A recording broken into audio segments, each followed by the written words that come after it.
It's very common on this path that people think that they can't understand this, or that the mind is futile, that, just using thoughts is pointless and things like that.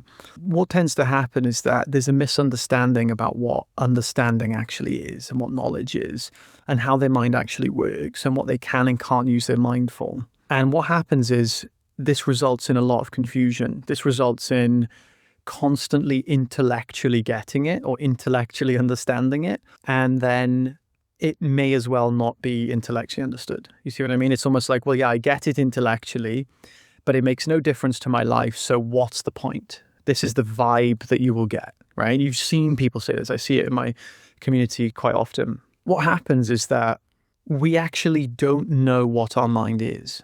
This is the issue. We have no idea what the mind is. We know we have one. We kind of think it's our thoughts, but we don't really know what it is. We have no idea. We don't know what the intellect is. We don't know what the imagination is. We don't really know what thoughts are. We just know that they think. We don't know what our perceptions are, how thought and perception relates to each other. We don't know what it is that understands. Something understands. Does a thought understand? Absolutely not. We have no understanding as to the nature of our mind. So, wouldn't it be an important thing, you'd think, to know about when the only thing you actually experience is your mind? So I want you to just look around you right now, inside, outside, wherever you'd like to look. And I want you to tell me one thing that isn't your mind. You may say the water, the building, the cup, my hand. But what you're actually describing is precisely your mind. You say the building. The building. You never see a building. You see color. Your mind is having the experience of color versus no color. No color meaning space. Color meaning color. You're not actually experiencing a building. You're experiencing color. When you say your hand, what do you tell me about your hand? You're experiencing a color or a sensation. You're not experiencing a hand. What you call a hand is an imaginary idea based on the sensation and the color. The sensation isn't the color, and the color isn't the sensation. So really, if you want to tell us about your hand, first of all, you either have to close your eyes, take away the experience of hand, and then tell us what it is. What you'll find is that it's just a sensation. You're clothing that sensation with what we call sight, which clearly isn't anything to do with the sensation. We've done experiments of this. People are being blind, given a sphere and a cube. And when they're blind, they feel them. They say, this is a cube. Feel the edges of this cube. And this is a sphere. Feel that there's no edges on this thing. Then they get their eyesight healed. And they say, right, which one was this? They feel it. They feel the sharp edges. But because they're seeing it now, they have no idea. They're like, I don't have a clue. And they've done this over and over again. Sight and sensation, they're not related. They seem to be related because we clothe them to be that way. So the point I'm making is that your mind consists of only one thing, technically speaking, and we could say it's called perception. And we're going to make it, for argument's sake, a little bit more simple, and we're going to say that it's thought and perception. Thought meaning anything you think or imagine, meaning, what should I have for dinner tonight? To a visualization of the manifestation I want to create, right? To feelings that we feel. But they are also a form of perception. They are internal perceptions, excitement, hunger, things like that. They're sensations, literally. So then we have perceptions, which is everything we see, touch, hear, taste, smell. So when I ask you, tell me something you experience that isn't your mind, it's impossible to experience something other than that isn't clothed in your mind. Because everything is a sight, smell, touch, a taste, or a perception, or a thought. There's nothing else. You could take a magic substance that takes you to another dimension where you don't have eyes, ears, mouth, and nose. You have blah, blah, blah, blah, blah, blah, blah, right? You have the different equivalent of them. They're still perceptions. They are still something that renders experience experienceable, namely the things that you see. So technically that would be consciousness, but for argument's sake, just roll with me here. So there's nothing you can experience that isn't your mind. So wouldn't it make sense to get to know that mind? Like, would it not make sense to just So, okay, well, the only thing I experience is my mind. I may as well kind of, I don't know, understand it a little bit more, right?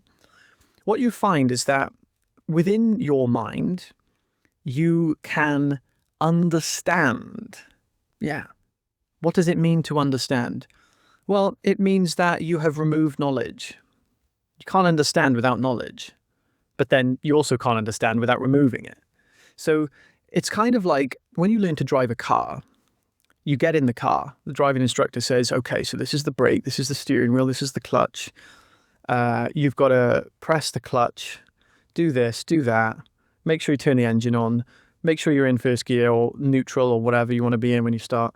Make sure you check the mirror. And you're going, okay, I've got to remember all of this. This is all knowledge. Steering wheel, indicator, looking out the window, pressing the thing, doing that thing. You're like trying to remember it. What does remembering mean? It means you're accessing knowledge via the mind. You're accessing internal data via the mind. So memory is a tool to access knowledge. You don't need to use memory to access knowledge. Nowadays we have notes, the Notes app on our phone. We could say, remember to pick up the kids from ballet, right? You don't have to remember that. You can remember that it's there, and then you go there and you remember it. So basically, memory is just a way, an old-fashioned way of accessing knowledge. Nowadays, we've got Google, we've got AI. We don't necessarily need to access knowledge via memory anymore. We can do that via Google or AI. What happens is, once we remove knowledge, the knowledge that we had, you could say, evaporates and becomes effortless. So we learn it to unlearn it. And the highest knowledge is knowledge that removes itself. So when you're driving the car, remember, access knowledge, because I do not know what I'm supposed to do here. So I've got to go to the knowledge and then recite the knowledge, and then the knowledge will let me do the thing I need to do. But if you keep doing that, you'll never get good at the thing you do. You'll have to keep being in knowledge. You'll have to keep being in the mind, so to speak, internally. Then what happens is once you learn this, basically once you understand it, it's because you've been going through the process of removing the knowledge. Okay, now I know this. I no longer have to know it. The knowledge dissolves.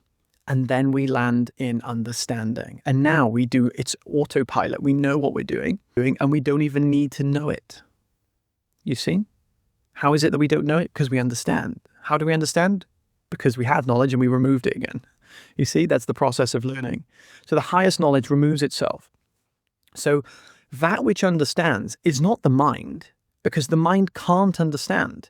So the problem is that we've sought for so long to try and grasp things with the mind, believing we're the mind, which means that we're trying to be a thought, understanding another thought. It's not possible, you see?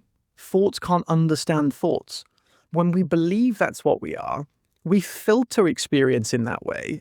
It's like imagine literally believing that you're the chair, right? If you were born, right, and you were just put in front of the chair and your parents nurtured the chair, give the chair food and water, and you just observed that, you would literally believe you were the chair, right? And every time they addressed you, they addressed the chair, and you believe whatever you perceive yourself to be when you're growing up. So you would be convinced that you're the chair. So someone sat in you, you'd be, get off me, get off me, I don't want you to sit on me, right? Someone sat in the chair. So as a kid, you're so receptive to understanding what you are. And this is why we believe ourselves to be separate. So as the chair, can the chair understand what we're talking about here? No, because the chair doesn't have any capacity to understand because it's a chair. You see, if you believe you're a body and a mind, would the body and the mind have the capacity to understand? No, because the body and the mind is a thought and a perception. Thoughts and perceptions do not understand anything. They don't have awareness to understand. You can only understand something if you know it. You have to be aware. Awareness is innate with intelligence. So you can't understand, a thought can't understand a thought. So if you believe you're a thought or a feeling or a perception or a body or a mind, then obviously every time you hear something that we would consider truth, you won't hear it because you're convinced the thing that's hearing it is an inanimate object.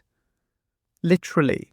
So you won't be open and receptive to understanding because objects cannot understand. And if you believe you're an object, you may as well just be watching this video doing this. Oh, this is a great video, Saja, but I can't hear a single word you're saying, so I actually have no idea if it's a great video because I'm not receptive to what you're actually saying because I believe I'm an object. So before you understand anything, you have to know you do not know what you are. You don't have to know what you are. You don't have to know and see what you are clearly to be receptive to what I'm saying. You don't, or what anybody else is saying. You simply just have to know that you're not an object. You see the difference? One of the differences, but I thought, Saja, I had to know exactly what I am in order for this. No. That doesn't make any sense. So you think that the prerequisite for understanding your true nature is to understand your true nature. That makes no sense. How would that be possible?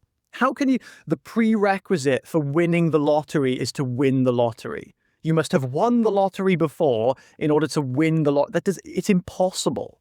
Most people literally believe they have to know their true nature in order to understand their true nature. It's not possible. The first thing you have to do is stop believing that you're an object. Because from that point of view, because you are actually infinite intelligence, you don't have to know that because it's already what you are. So long as you're not just preventing that from being the case, you will be receptive to understanding.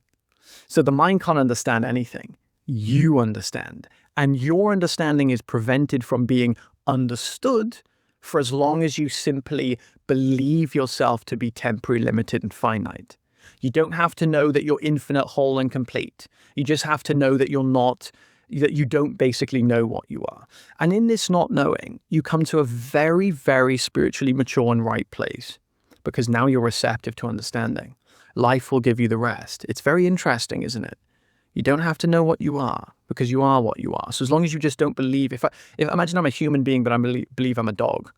I don't have to realize I'm a human. I just have to stop believing I'm a dog. And because I'm a human, I'll naturally start walking, talking, eating like a human again. You see, the evidence will become clear to me. But the evidence is not going to become clear to me if I constantly create the reality that I'm a dog, because I'm preventing the other reality, because I'm affirming a reality that I'm a dog.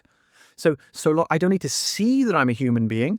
I just need to stop believing I'm a dog and come to the conclusion, I thought I was a dog, but now I don't know what I am because the evidence doesn't suggest I'm actually a dog. There's actually as much evidence to suggest that I'm infinite, but because I haven't seen that yet, I'm not quite sure. So now I don't know. And now that I don't know whether I'm a dog or whether I'm a human, I just am what I am. And because technically speaking, I am a human, as long as I just don't believe that I'm the dog, I will behave like a human, you see, and I'll be receptive to seeing. The reason I haven't seen yet that I'm a human is because I literally created the reality to conspire around the belief that I'm a dog. So I would never, ever be receptive to any other opportunity or possibility because I've opted in to saying, no, I don't want another opportunity because I believe I'm a dog. You see? So don't tell me what else I am because I am a dog. You can't tell me what I am. It's my choice, you see? And that's true. It is your choice. No one can convince you otherwise if you don't want that. So coming to the realization that you do not know is the best place to be because then you're receptive to actually knowing. You're receptive to opportunity. You're receptive to possibility. You're receptive to understanding. You cannot understand if you keep affirming that you do not want to understand by virtue of believing yourself to be separate, even though you don't have any evidence. So all it takes is to inquire into the evidence to understand what you are. You just basically have to question the belief. It's literally that simple. It's not more complicated because what you'll find is that there's no evidence to suggest that you're finite. There's none. You can't actually find it. Once you take that path, everything else is going to open up for you. So whether you do or do not understand, you don't need to. You just need to be open to the possibility that you are something different than what you are. As soon as you're open to that possibility, life will conspire to reveal itself to you. I have a free community where I can help you guide through this. We have calls every week. I'd love to see you there. Have an amazing day, guys. Take care. Bye.